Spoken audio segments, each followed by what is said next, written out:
ഈശോ മിശിഹായ്ക്ക് സ്തുതിയായിരിക്കട്ടെ. നമ്മളിൽ ഒരിക്കലെങ്കിലും കരയാത്തവരായി ആരുണ്ട്?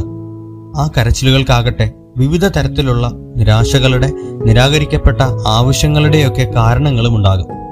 മലമുകളിലിരുന്ന് ഗുരു വീണ്ടും പഠിപ്പിച്ചു, വിലപിക്കുന്നവർ ഭാഗ്യവാന്മാർ, അവർ ആശ്വസിപ്പിക്കപ്പെടും എന്ന് കരുതി ലോകത്തിന്റെ പിറകെ പോയി തൃപ്തിപ്പെടാതെയുള്ള കരച്ചിലുകൾക്കോ, ദൈവം ആഗ്രഹിക്കാത്ത ചില നേട്ടങ്ങൾക്ക് വേണ്ടിയുള്ള ആർത്തിയോടെയുള്ള കരച്ചിലോ അല്ല ആശ്വാസം നേടുക. വഴിതെറ്റിപ്പോയ കുഞ്ഞാട് തിരിച്ചറിയുകയാണ് താനിപ്പോൾ ഇടയനോടൊപ്പമല്ല. ഇടയന് തന്നെ കണ്ടെത്താൻ താൻ ഉറക്കെ കരയണം. ആ കരച്ചിൽ ആശ്വാസം കണ്ടെത്തും.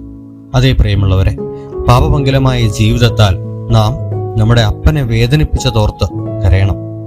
ലോകത്ത് നശിച്ചു പോയിക്കൊണ്ടിരിക്കുന്ന അനേകം ആത്മാക്കളെ ഓർത്ത് നാം വിലപിക്കണം. സുവിശേഷം എത്തിപ്പെടാൻ ഇനിയും അനേകം നാടുകൾ ബാക്കിയുണ്ടല്ലോ എന്നോർത്ത് നാം വിലപിക്കണം. സഭയിൽ ദൈവവിളി കുറഞ്ഞു പോകുന്നു എന്ന ആശങ്ക നമ്മെ കരയിക്കണം.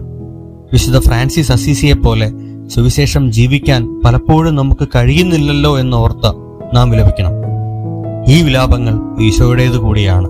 അവനോടൊപ്പം ഈ ലോകത്തിന്റെ രക്ഷ നമ്മെയും ഭാരപ്പെടുത്തട്ടെ. ആ ഭാരം നിരന്തരം വിലാപത്തോടു കൂടിയ പ്രാർത്ഥനകളായി ഉയരട്ടെ.